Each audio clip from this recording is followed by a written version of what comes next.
Our next presenter will be Dr. Ed Cooper, who's coming up now with his little drive of some kind. So I'll provide his introduction. Ed is another MD PhD who trained in his undergraduate, his MD and PhD at Yale University, did his internship and residency at the University of California in San Francisco with Dan Lowenstein, who's now involved in a lot of genetic research.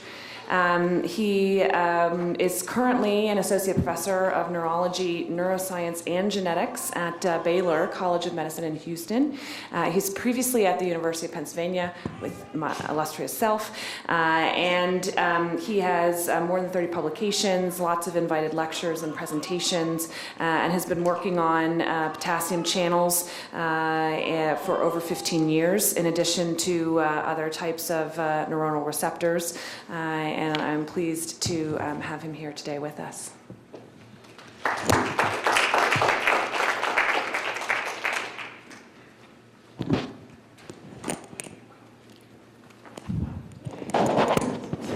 going to just take this off. Yeah. Okay. Let's see if I can make this go for, well, I want to thank Sarah for making the long trip. Everybody else for coming as well. The other Sarah's really eloquent introduction, really spectacular. Paraphrasing Lincoln, I was thinking, it doesn't matter what we say here, it's what you've done here and in terms of making it here. So my job is to talk about more like the nuts and bolts, the most geeky part of the whole thing. And I tried to prepare something that would work for that.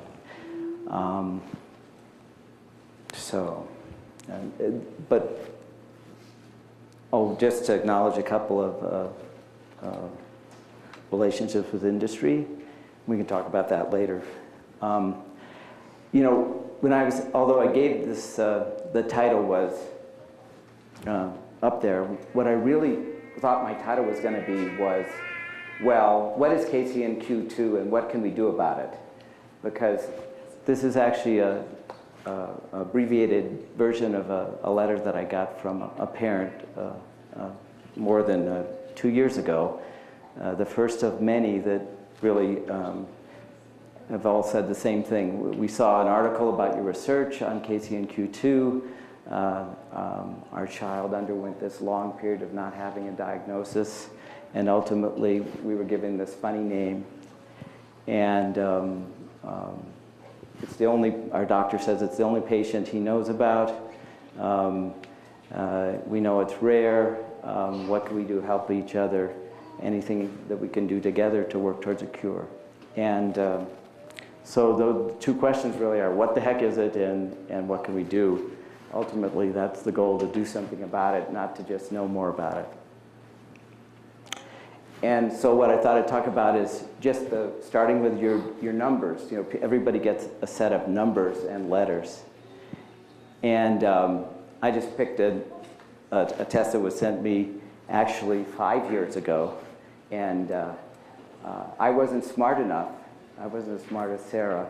And this mutation sat unstudied in my lab for a number of years. And I mean, I think that's one of the general things as a scientist as you get older.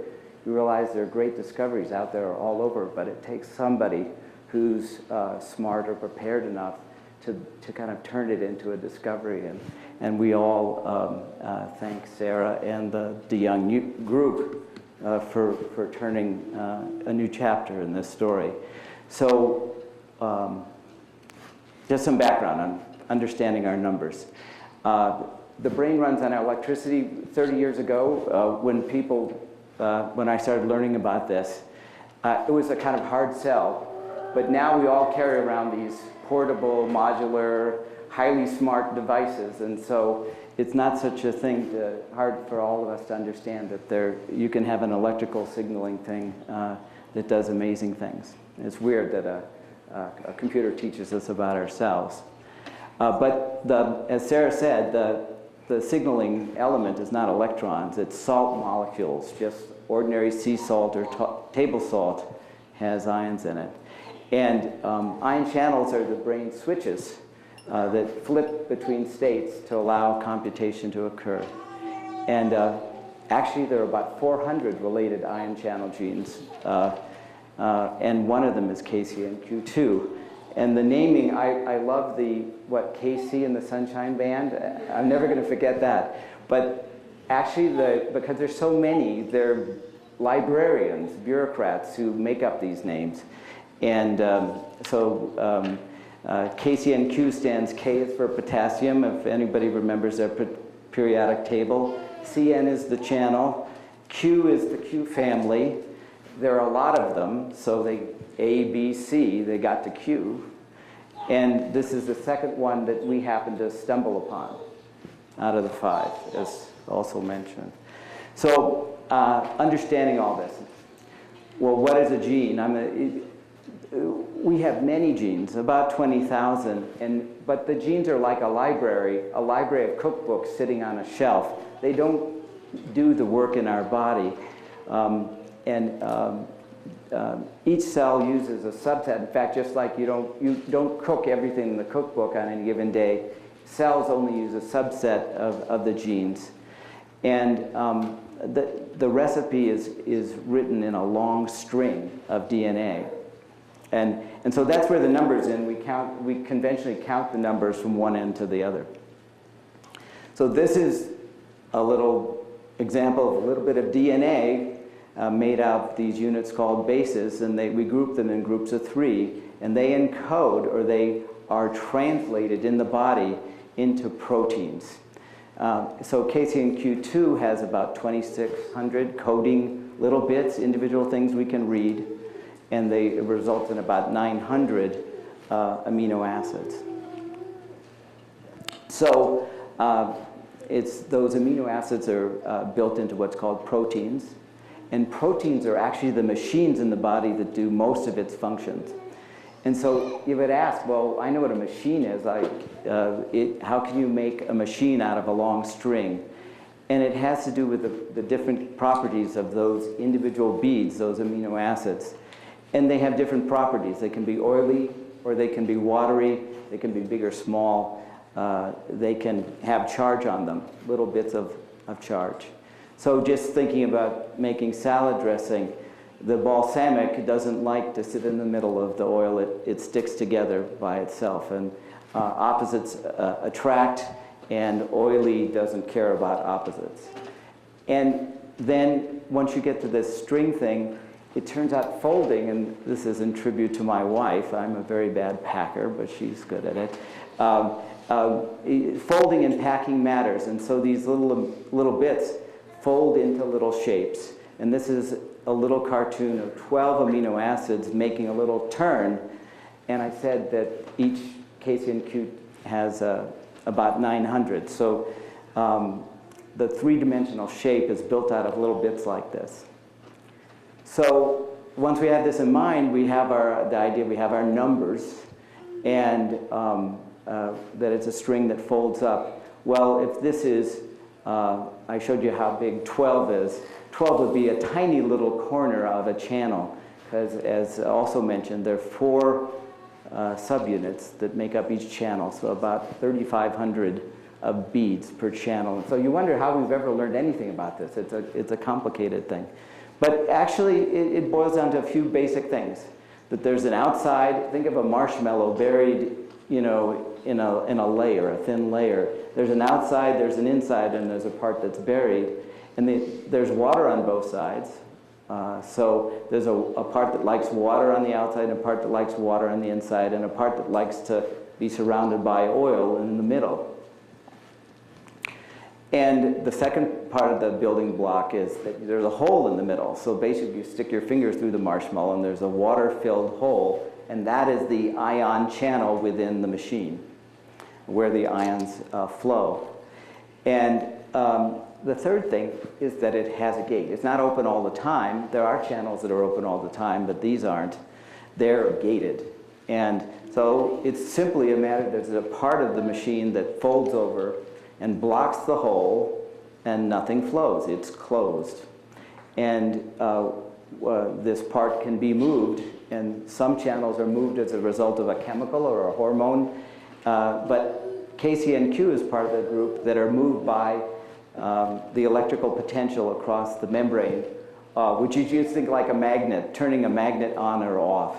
So when the magnet is negative on the inside, this charged part of the gate is held in, and when the magnet changes to the opposite side, it pulls the gate, and as a result of that electromagnetic change, the gate opens and the ions flow. So that's an ion channel. And so this is a question that's going to come up again and again, and the bottom line is we don't know the final answer, but why do some channels, why do some variants or mutations cause mild but others cause severe disease? And there's some hints from what we already know. And so because there are on the order of 100 known more severe cases, we know that there's a real dramatic pattern. Is all the severe, more severe, moderate to severe mutations are substitutions that involve a single amino acid, a single one out of 3,500 amino acids being changed, and changed into another amino acid with different shape or different properties. And so what I would say, the take-home message is, all of these severe cases involve a packing problem, and a rather minor, a rather local, rather specific packing or folding problem, like what as illustrated in the cartoons. And the issue is it's the location in the three-dimensional structure that matters. There are lots of places where you can get one change and there's no difference, but there's some critical spots where a little change can be important and cause a more severe effect on function.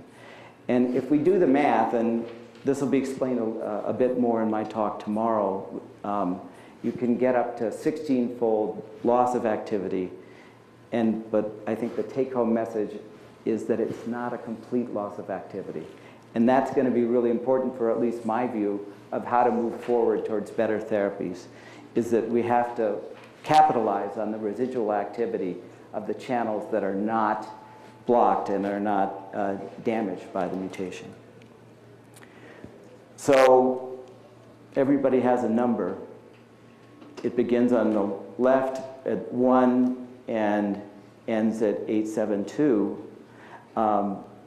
We know something about how the channel is built and what the folding pattern is. And it has this part that's buried in the membrane where it winds in and out. And most of the channel is actually inside the cell, about 3/4 of it. And this is one subunit. A channel is made up of 4 subunits that are wound together like a basket. So this shows, this is the voltage sensing part with 4 transmembrane. This is the pore forming part with 2 transmembrane. And this is one of the 4 subunits with its voltage sensor part, its pore forming part, or pore domain part. And so you get 1, 2, 3, 4 around the center, and this is where the ion flows. And for the channel to gate, and this is like a more elaborate version of the cartoon I showed earlier, but it includes where the voltage sensor is, shown in green, and where the pore is, shown at this teepee-like thing. So when the channel is closed, and this is how it would mostly be, it has this teepee shape and this voltage sensors on the inside. When the membrane is depolarized, when the magnetic field changes, the voltage sensor pulls, this is the source of the power, to pop open the channel, and the ions can flow. And when we looked at where the first 7 mutations that were identified in Sarah's paper with her collaborators, it turned out they were randomly distributed. They were either right lining the pore or on the voltage sensor. And there's a third category here I'll talk about more in a second. But that turns out to be a key. So I made these cartoons. Okay. So here's the normal function. One side opens, the other side opens, the ions flow. If you have a mutation right near the pore, even if it's only one subunit, it turns out this pore at its nearest part is just made to fit the ion exactly. And so even a nanometer, a sub-nanometer, an angstrom of change is enough to prevent the ions from flowing, even if gating occurs. And so there's an uncoupling of the gating part, which is what we use for this part, from the ion flow part. The gating works, but the flow doesn't. So here's another example of another kind of mutation. Here there's one mutant subunit, but others that are normal coming from the other gene, the other parental gene. And so what you see is the movement of both subunits is required for the ions to flow. And this one gets stuck because of the mutation, and so the pore is blocked. So what about the third category, the intracellular one? Well, honestly, we have less proof about this category, but the genetic proof is very robust. It seems like there's certain areas inside the channel on this cytoplasmic part that are needed for the protein to make it to the cell surface. The genes are in the center of the cell, and the proteins are produced not at the surface but inside the cell in special intercellular organelles.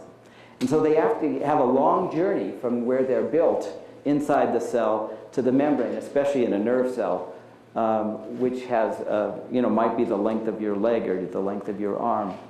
And so the best idea is that these third categories, the ones that have the numbers up in the 500s and some that are in the 300s, involve a suppression of trafficking to the membrane.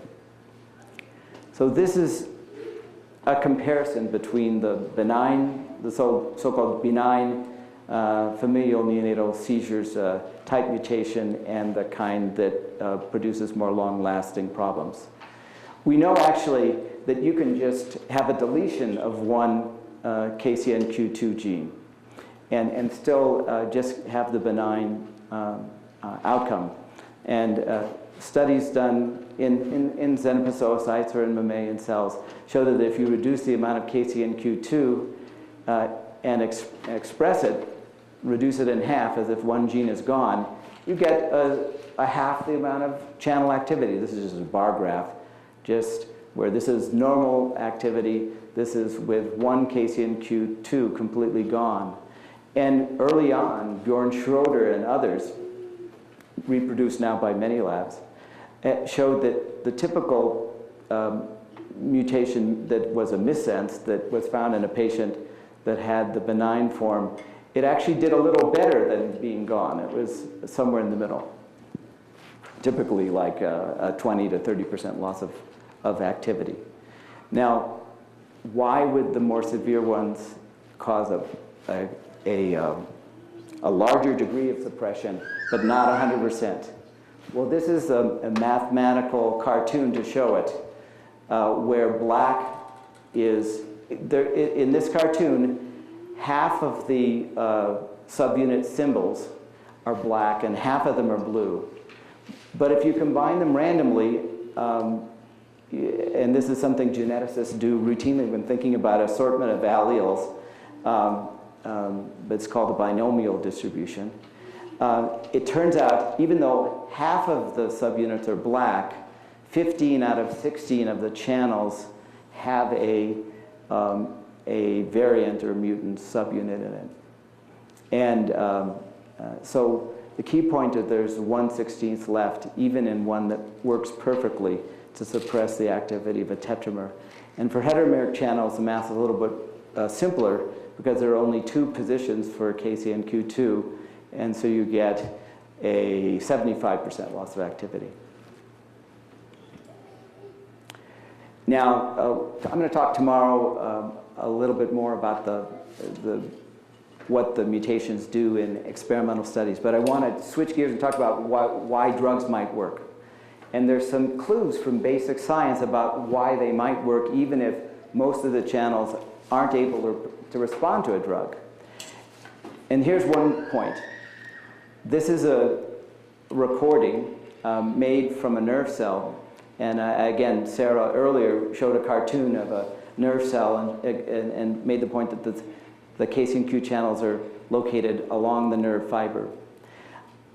What we found, and this is work published this year, is that the nerve signal, which is, shows 1 millisecond. Look how brief the nerve signal is recorded at body temperature. It's a tiny fraction of a second, much less than a millisecond. And it turns out that signal is not able to activate very many of the potassium channels. Actually, they're about 4% open at rest, and it goes up to about 6 or 7% as a result of a nerve signal. So that means that the channel is mostly closed, even when it's activated by signaling. And this is another part of the story. This shows a recording, a very specialized kind of scientific technique where you can record from the activity of one single channel in real time. And this squiggly line, these are tiny currents, tiny electrical signals that are highly amplified in order to measure them. But this is the channel in its closed state as it's swiggling along here. And then it jumps up, it opens briefly, and then it closes again. And it opens again, and then it stays open, but then it's mostly closed, brief openings, etc. And the result of these kind of experiments done in KCNQ2 and KCNQ3 is that KCNQ2 is 90% closed, even under the strongest sustained stimulation. So it means there's a lot of residual activity. So putting those two ideas together, without drugs, the maximal opening possible is only about 10% or 30% for the channels that have both types of subunits. And because a neuron opens the channels only briefly, it doesn't even reach this peak level. So I compare it to like a Ferrari sitting in traffic outside of the hospital in Houston. You know, it's even though it could go 220, it's not going very fast. And that means that even if there are a small number of channels that are still available, there's a chance that if we could get them to act more, use more of their power, more of their, get more speed out of them, then we could have a benefit. And the point I want to make is that we know that a 50% of loss of activity often results in a very good outcome for babies, whereas the worst loss of activity that we expect to get with the more severe mutations is 16-fold loss. So it's really, if we could get 8-fold greater activity, we'd be in the same range as the BFNS. So, challenges to implementing a drug treatment. Currently, the only available drug which is mentioned is Agabine, has lots of names. Betiga is the US trade name. It's a relatively low potency drug. It has relatively low selectivity, and it has some known side effects. And the last issue is that the dose that's used in experimental studies, most of them, including the ones reported earlier this year, is tenfold what we can give to a patient. So Betiga has the advantage that it is approved, and it can be given to humans, given to patients, but it has some limitations that we know about. And the other thing is that introducing new drugs in children is difficult and expensive, and the diagnosis remains kind of often delayed now. These are the challenges that we face. So the solution is, I think, doing more of what we're doing. We need a better organization. We need to grow. We need a more established methods for recruiting patients early, finding patients early, and then a structured approach to trying drugs. So that's my conclusion. So sort of summarizing for this whole talk, KCNQ2 is a needed molecule for preventing seizures and for allowing for early brain development. And it seems clear already that the severity of the related illnesses is primarily related to the degree of deficiency in its activity. But deficiency is never complete, and drug therapy is a strategy to potentially reverse the effect of the mutations. I didn't make this point in a slide, but I'll say it now. There are many other drugs. Although there are 100 potassium channels, the KCNQ channels are a little bit unique in that we have many known drugs that act on them. The issue is that only Potiga has been approved, and only Potiga has been brought past phase 1 clinical trials.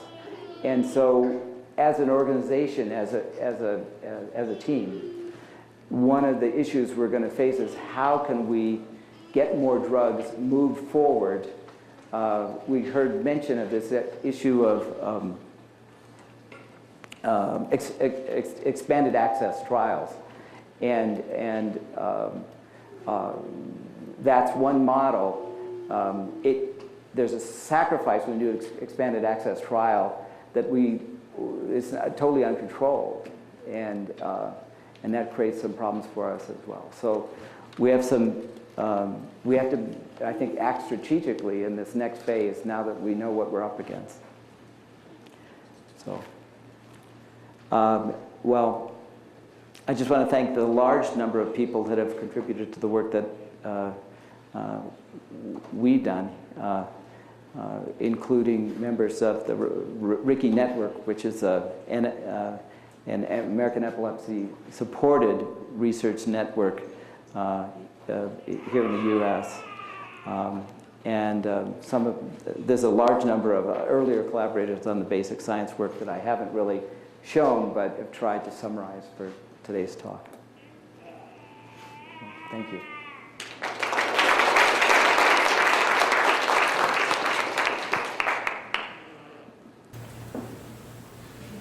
Mike?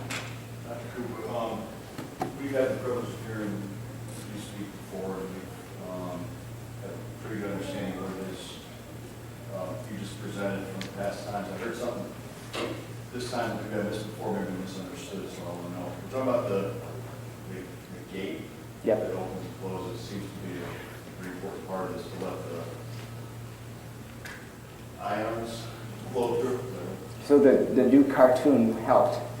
Yes, it's very good. Yeah. It's very good. Yeah, it made a move. At some point, though, if I misunderstood or not, you said that even if we can get the gating to happen, which is the opening of the gate, Yep. yes, that there's still a chance there wouldn't be the flow of what we need to flow, or is it when the gate opens, that stuff's going to work no matter what? Can you try to repeat the question? Yeah, we'll open the gate, definitely allow the potassium and the sodium to flow. My bottom line message is that, well, Sarah showed some results, and I'm going to show some results. It looks like the mutations we've studied so far mean the bottom half of this diagram are not open. These should always be there. And in some of the mutations, it looks like the channels that have one mutant subunit, if you look at, there's 0, 1, 4 of them. That's what this means. There's one of them with no mutant subunits, 4 of them with 1. I'm going to forget these. It looks like these are participating in the activity that can be measured. And that's sort of the typical outcome of the more severe mutations. And what I've been saying, trying to say, is that if we could get these to work 5 times as much, that would be back in the normal range. It's just finding a drug that we can get into the kids that we could get at a high enough dose to have that effect. The dose that's used in the Orhan et al. Study is 12 times higher than what we can give to kids. That's the challenge. We know they stop peeing if you get any higher than that. Yeah. So just to clarify, I think though also it's not always just the gate, right? So sometimes it's like a block in the pore. So it's not just getting the gate to open. It's somehow, some of them may need to have that pore unblocked, or there may need to be better activity of the normal ones if the pore is blocked. That's true, but what I would argue is that it doesn't, they're equivalent. Whether the gate doesn't move or the pore is occluded, because the pore is just the size of an ion. It's just made to keep sodium out, which it's just exactly fits. So a tiny change in the pore is enough. But it looks like for many of the mutations that even some of these that have one subunit mutated still work. So you can't say what is left that is working. Yeah. It doesn't have to work 100%. No. It doesn't. A healthy host, you and I, ours works Right. There's mostly the rest. Right. For some reason, the brain is built to use these channels in a sort of idling speed. They're mostly closed. And so the idea is if we could get them up to 30% of their activity, it might be enough. And the point is, for the other genes that cause the similar Odahara-like syndrome, that we don't have those paths inward yet. That's the challenge for those. Here, at least, we know what the problem is mechanistically, and there are drugs that do it. The biggest problem is getting the drug companies to invest the money to make these drugs available to us. It's as simple as that. So the activity increasing made mostly normal. Do you have a sense that that only affects seizure activity, or would improvement of this We don't know. I mean, for me, the lesson of BFNS, of the milder cases, is there's something that remains unknown, some special role for these channels in the first weeks of life.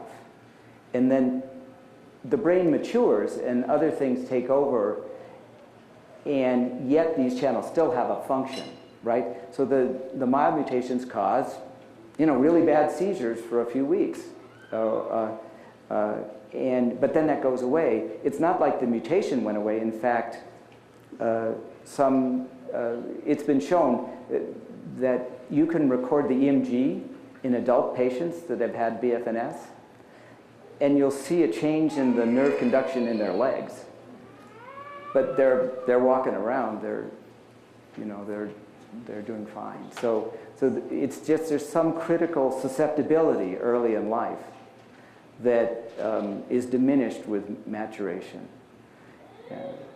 And so I suspect it's, as you mentioned, it's the loss of the channel function continuing that contributes to this, developmental problems that the children have.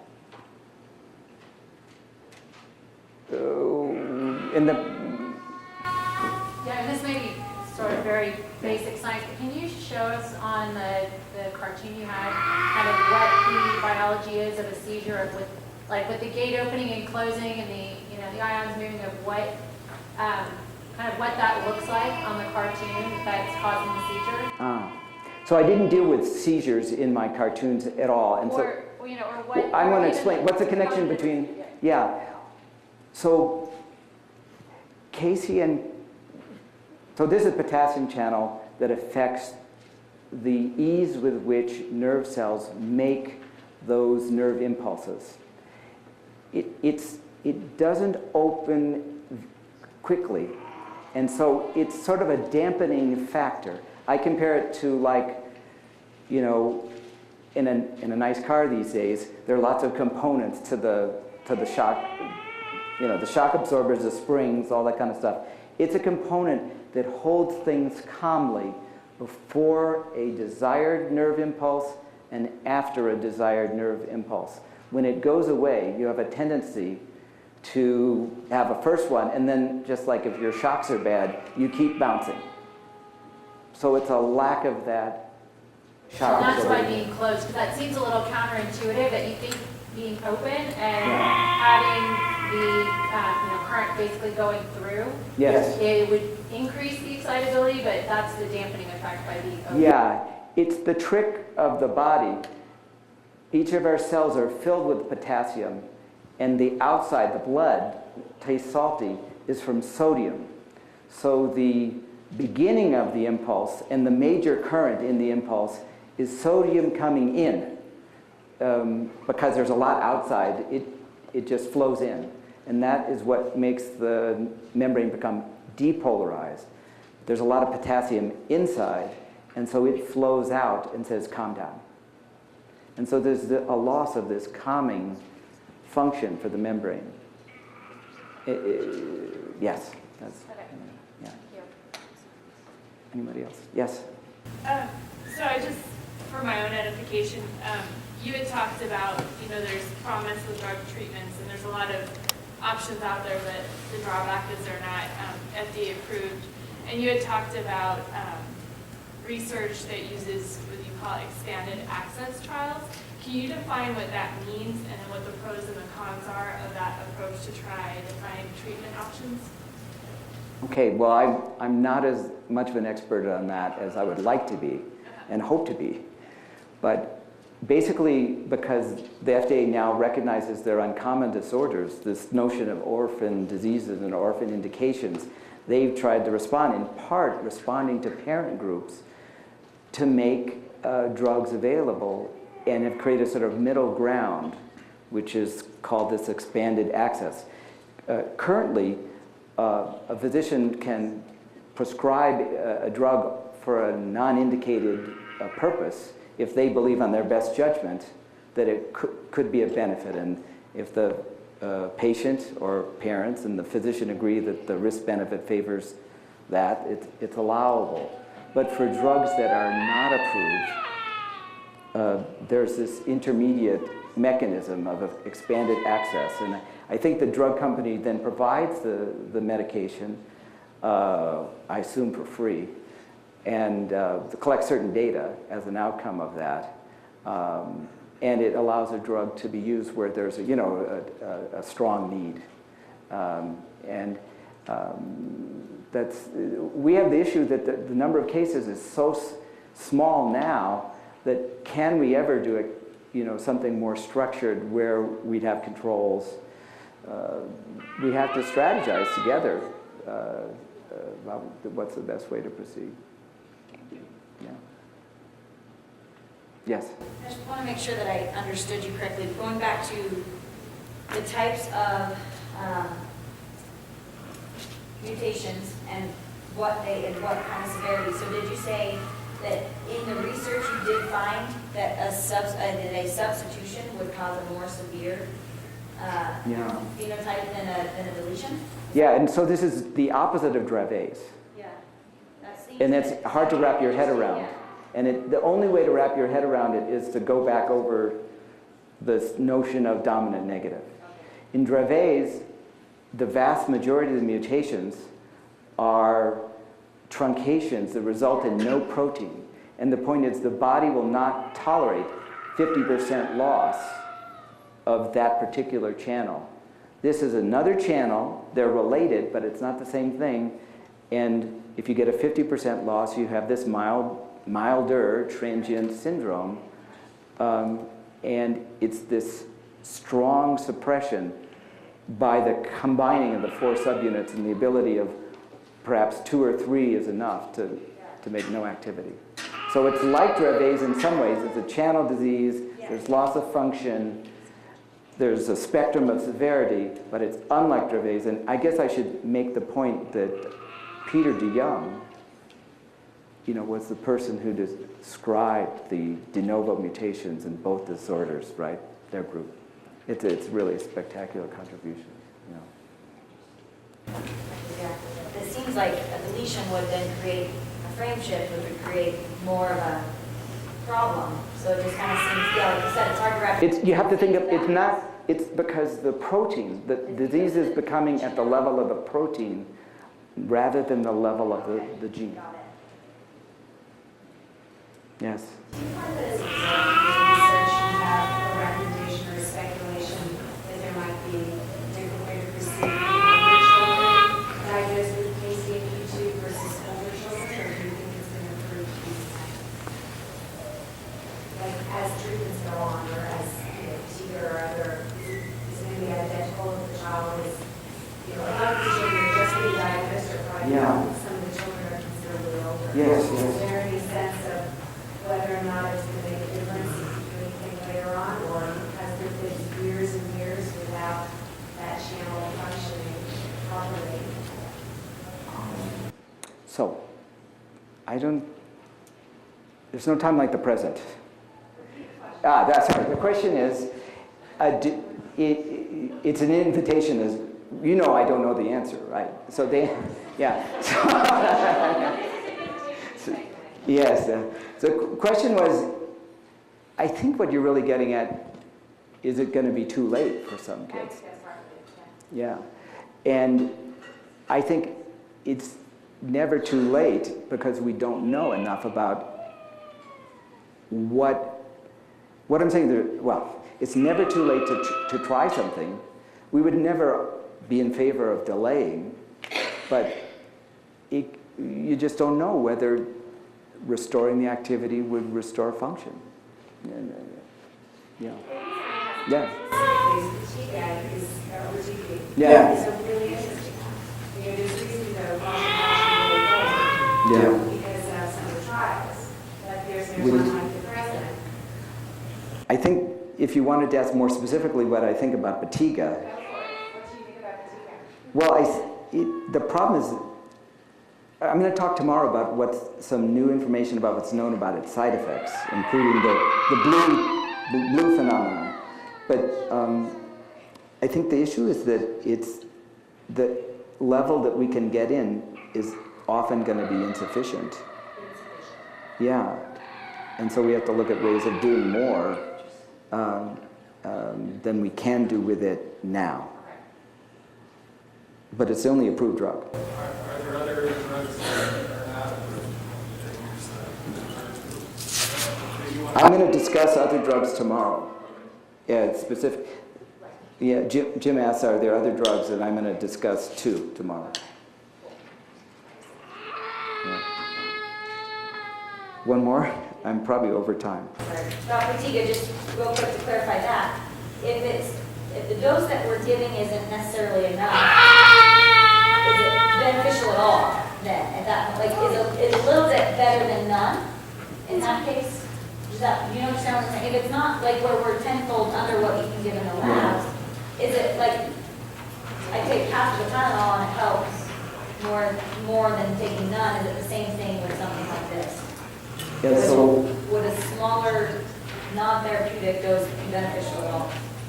I think it has to be an individual decision with the parent and the treating physician in the context of their kid and their development. But I'm not against doing it in the right case. Yeah. We have a family asking, what are your thoughts on medical marijuana in relation to KCNQ2? Well, so let's take that. That's a great question. And yeah, what are my thoughts about medical marijuana? And so that's much broader than the issue of Epidiolex, right? Because there's many different forms of medical marijuana. I don't know. My understanding is that the Epidiolex is based on a non-THC, other derivatives from marijuana that have been purified, and their mechanism of action is completely unknown. It's not acting, or it's very poorly understood. We know something about what THC, the part in pot that gets you high, There are receptors, there's a single transduction pathway, there's even an epilepsy research going on related to THC. But we're just beginning to do that, and I know that GW has funded research and is funding and collaborating with now a broader number of researchers. In addition to the clinical research that's going on, there's also basic mechanistic research. It's just not, I don't know, because it's just not, the mechanism isn't known. I wish I could advise people about it, but I think we have to, learn more. Okay. One more. The oldest person you know with it is banana Lindsay, and how did he got a diagnosis so many on his 20s? Yeah. So I could only refer to the published literature, and that there's a 26-year-old patient. Yeah. How did he get his diagnosis at that age? He was in his 20s when he got diagnosed. Was that fluke? How did it work out? I don't know. I think is the oldest patient in your series or in the French series? Yes, we just collected patients that had a seizure onset very early, and he had the seizure onset very early. He grew up with that. Yeah. I mean, that's one more comment about your work is that the inclusion criteria were 3 months, right? But then when you looked at what the onset was of the ones that turned out to be KCNQ, they're all in the first week, more or less. And so there's something about how the baby, as you emerge from the womb, you really need your KCNQ to be working. It could be that there's just not a lot early in development, and that you basically build up a reserve. And so even the kids who have 50% loss, once they reach 6 months or so, 50% is enough. And so that's probably what it is. Okay.